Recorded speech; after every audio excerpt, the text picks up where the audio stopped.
Welcome back to the channel, guys. Today we're going to be fitting some RGBs to my Xbox Series X.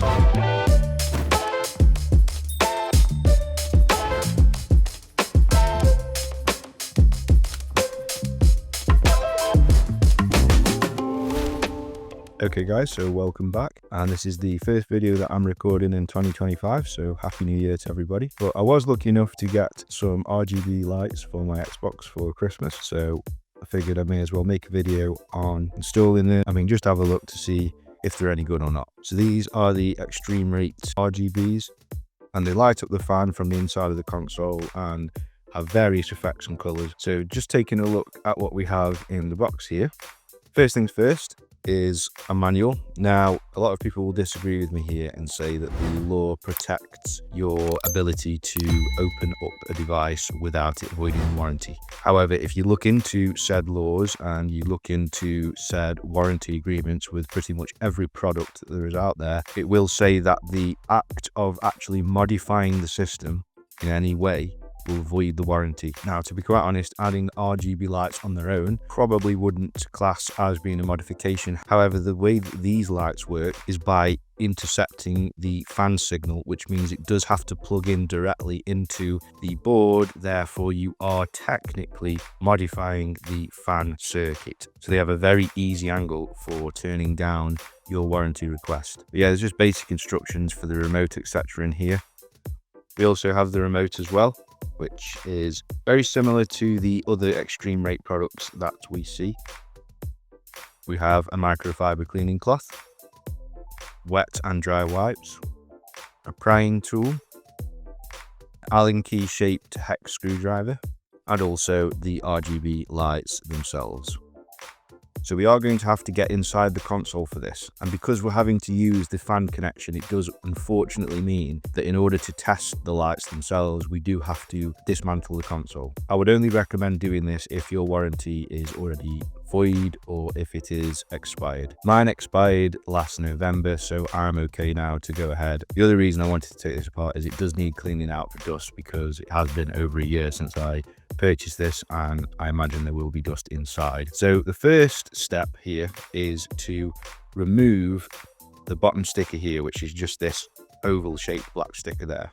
Now, if you want to apply heat, you can. However, if you just have a sharp tool, you should be able to just get underneath one of the corners and lift it up and peel it up from there. So I'm just going to go ahead and do that now.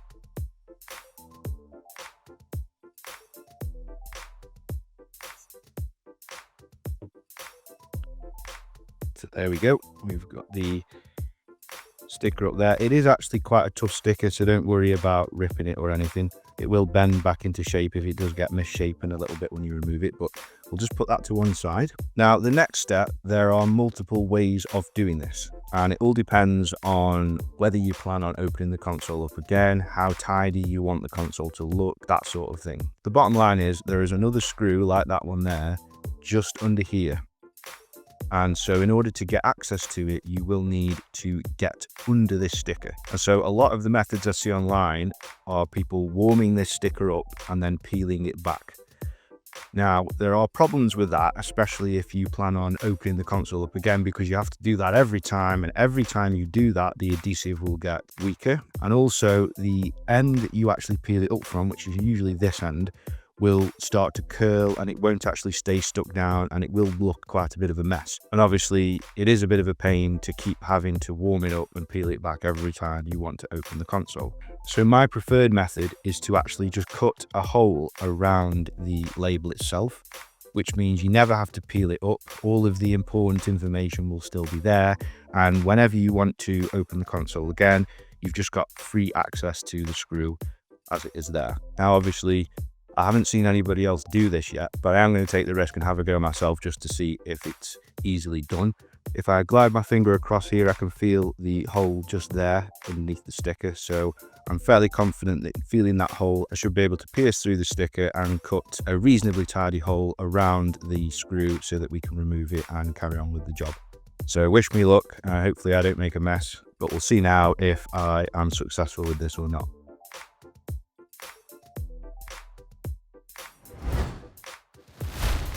Okay then guys, so it took a little bit of intricate cutting there, but as you can see, I've managed to cut around the screw, and I've actually still got the hole that I've cut attached on the top edge of the sticker, so I should just be able to flatten that down after we put it back together, and it should look neat and tidy. Just means that the sticker isn't going to peel up ever, and it isn't going to look messy or shabby around the edges after trying to heat it up. And also it means that in the future I don't actually have to take this sticker off again. I can just lift that tab there and get access to the screw again. I just think it's a much better idea rather than peeling the sticker up every time. So once you've got access to both screws via whichever method you want to use, we just need to remove them, and you can use the included Allen key type screw, or in my case I'm just going to use my trusty screwdriver. So if we just remove these. Okay, so once those two screws are removed, you just need to lift this off, and in order to do that we just need to use the prying tool and start at the bottom here.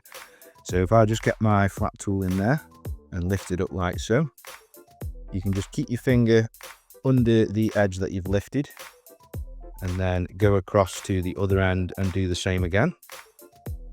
And then once you've got both edges lifted up, you can just make your way up the back of the console. It will just unclip either side like so, and then this bottom edge is slotted into the front, so you just want to come back a little bit to get it out of that slot. As you can see now, we are inside the Series X. So the first thing we need to do now is we need to get access to the fan. So first thing first, we just want to unplug the fan connector, and the easiest way to do that is to just unhook the cable from around here, so you've got a little bit of leeway like that, and then you just want to carefully put a little bit of pressure on, and it should pop out fairly easily. There we go. It's just popped out like that. And once you've done that, we just have 3 screws, so one here, and one here. So if we get to removing those. Okay, so as long as your fan connection is unplugged there, you are safe to now remove the fan, and all you have to do, just grab it like so and pull it towards you, and it should just slide straight out like that. And there we are. Now, as you can see, my fan is nice and dusty, which brings me on to the next point. That is, if this is the first time you are opening up your Series X, then I recommend the first thing that you do is dust it out, because you will find, especially here, down here in the heatsink, there will be quite a lot of dust, and it's best to get it out of the system while you've got the system apart. So I'm actually just going to go and do that, and then I'm going to come back and we're going to get to installing the RGBs. Okay, so hopefully now you can tell the difference. It's been dusted out and is a lot cleaner. So now we can move on to the next step. So I have just had a thought that before we actually start sticking the RGBs down, we do want to check that they actually work and that the fan still works with the RGBs connected. So what we're going to do is we're going to put the fan back in. I'm going to plug the RGBs in as well, and we're just going to check that it all works as it's supposed to. So just take the fan here, drop it back in, and you need to make sure the fan connection and the screw holes are on this side, and that's the correct way to put it back in. So drop it in like so. Then we want to get the female connector, which is that one there, and plug the fan into the female connector, and there's only one way it will go. As you can see, there's a groove there on the fan connection for it to drop into, so that's the only way that it's going to go. There we go. And then we just need to get the other cable and plug that into the fan connection on the board. So if I just drop that in there. So what I've done, I've plugged in the power cord, and I can actually hear and see the fan spinning already. So I know that there is power to the fan, which is good news. But what we're going to do now is I've got the remote in my hand here, and we've got the RGBs. So I'm just going to turn them on and check that it all works.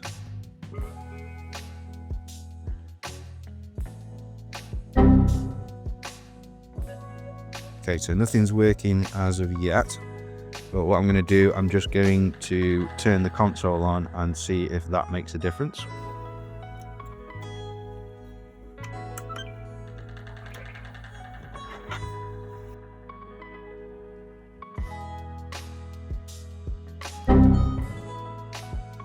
Okay guys, so for whatever reason I couldn't get the RGBs to light up at all, which is why you always have to test them just in case it's an issue. They have just started to work, so I just pressed the on button. As you can see, we haven't got any dead ones or anything like that, so that's good. and the fan is spinning and I can feel the air coming through from the fan. So with that, guys, I'm happy to go ahead and stick this to the fan and get these installed properly. Now, I apologise, guys, I'm a little bit of a spoon and I've managed to put all the LEDs in without actually pressing the record button. So, unfortunately, I haven't got any footage of me putting them in, but I'll just explain to you what you actually have to do. So, starting with the end of the LEDs, you want to push them through this hole on the right-hand side there. And you want to just do what I've done there. You want to take off the adhesive tape from the back there, and you want to just take this all the way around. Now, I recommend, if you can, to go as close as you can to the fan blades without them actually touching. As you can hear with mine, it's definitely not touching or catching any of the LEDs at all. The reason you want them closer rather than further up is because the closer they are to the blades, the further in the console they are, which means when you're looking at the console from the top, you're less likely to see the actual LEDs themselves, and it'll just look a lot neater. If you're not bothered about that and you'd rather reduce the chance of them getting caught in the blades, then you can go a little bit further up the fan if you like, just so they're further away. But do bear in mind that the further up here you go, the further that the LEDs have got to travel, and they may not reach the point where they have on mine just there. And so you'll end up with a bit more of a gap here. If I'm totally honest, it could have just done with being an extra LED longer, but it's okay as it is. I actually didn't use any other adhesive. I've just used the adhesive that was on the back of the LEDs, and it is pretty solid. I have tried just to yank them off just to see, and it is very well stuck on, so I don't think there are going to be any issues there. So as long as it's looking like this and you've got the cable trailing and coming out of the right hand side there, you should be able to take it back to the console and fit it back in. Okay then, guys, so I've brought over the Series X. So we just need to stick this PCB to this surface here, and they give us a adhesive pad. I think you get a couple of these in the kit. We should just be able to stick one of these on the bottom and then stick it onto the surface just there. So if I just take the back off this adhesive pad, there we go, and I just want to remove the bottom of the adhesive pad, and there we go. Okay, now the best thing to do here is to keep these two cables local to this side so that you're actually able to get access to them, so that they're long enough to reach where they need to reach. So the best idea would probably be to, if we just get these two cables out of the way, just to stick it on close to this edge. So if we go somewhere here, like so.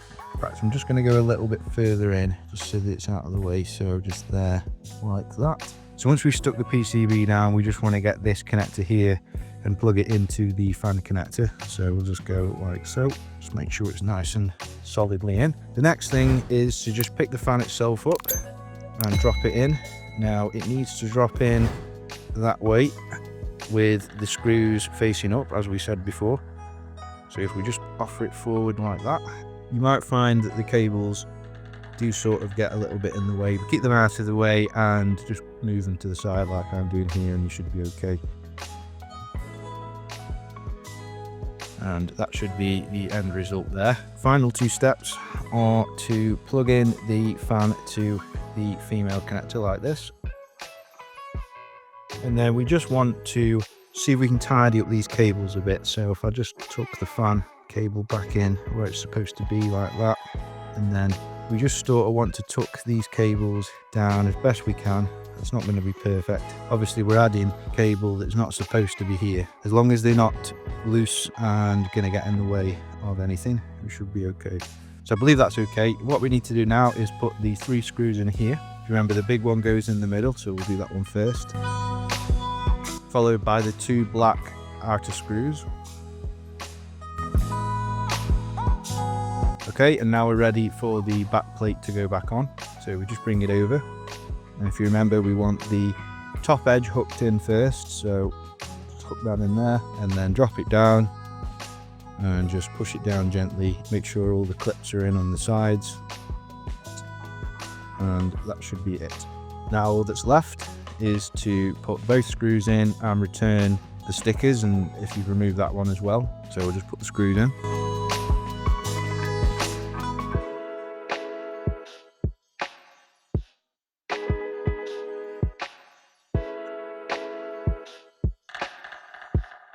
Okay, so that's both screws returned and both stickers returned. So what we're going to do now is we're going to stand the console up, plug it all in, and we're going to take a look at the lights.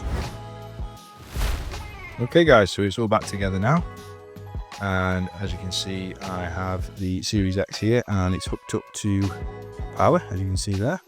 So what I'm going to do, I'm just going to use the remote here and I'm going to press the on button. And as you can see, we've got the RGBs all lit up. So using the remote, if we use the plus and minus buttons, then we get it to go dimmer or brighter. And if we use the up and down buttons, then we can cycle through the various different effects that we have on here. So I'll just cycle through them a little bit so you can see what we've got. Quite cool. All of them are quite different, and it does seem to just cycle through colors as well and go around in kind of a circle,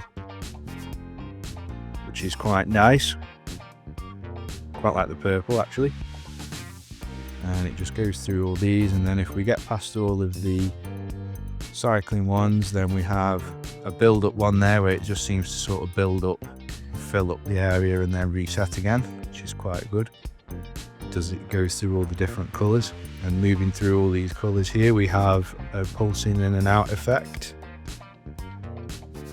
Seems to be quite slow, but there you go. Pulses in and out, and it goes through all the colors on that. As you can see, you could just have it a static color if you wanted. Quite like the idea of having it just a static green. I think that looks quite good. And then we're back to cycling colors again, but that does seem to be a little bit different to what we had originally. Yeah, it goes through different colors there. There's quite a few effects, if I'm honest, and it's plenty bright enough. I mean, I've got the lights on in here in the workshop, so it's still easy to see. And I think that's back to the original, but as you can see, if we just go over the top here, you get a very good full cylindrical effect there. It's very nice, and obviously if you come further away, you can just see sort of a glowing effect from the top. Okay, so in review, I do think it's quite cool, although there is quite a big oversight, which is that even when the console is powered down, if it's plugged into power, then these lights do not turn off. The only way to turn them off is with the remote, which for some people might actually ruin the whole thing. If I'm honest, I don't actually like the idea that I have to keep using the remote. For those of you that like to have them on even when the console isn't on, that's a good thing. But I guess the majority of people will want them to go off with the console, and as I've said, that doesn't happen unfortunately. You do actually have to use the remote to turn them on and off. Other than that, I do think it's quite cool. I quite like the different effects. As obviously at the moment I've got this green circular effect going on. It is plenty bright enough, and I don't think it will affect you when you're gaming. I mean, most people are probably going to be looking at it from like this angle, and I don't think it's distracting enough to cause any issues while gaming. And I know the full price for these is $39.99 here in the UK, and if I'm completely honest, for just some lights it is a bit steep, especially since you have to go and do the work yourself and void any warranty that you still have as well. It's cool, but don't go voiding your warranty, and also expect to be turning it on and off manually when you want them to come on and off. Anyway, I hope you've enjoyed the video guys, and I'll catch you all in the next one.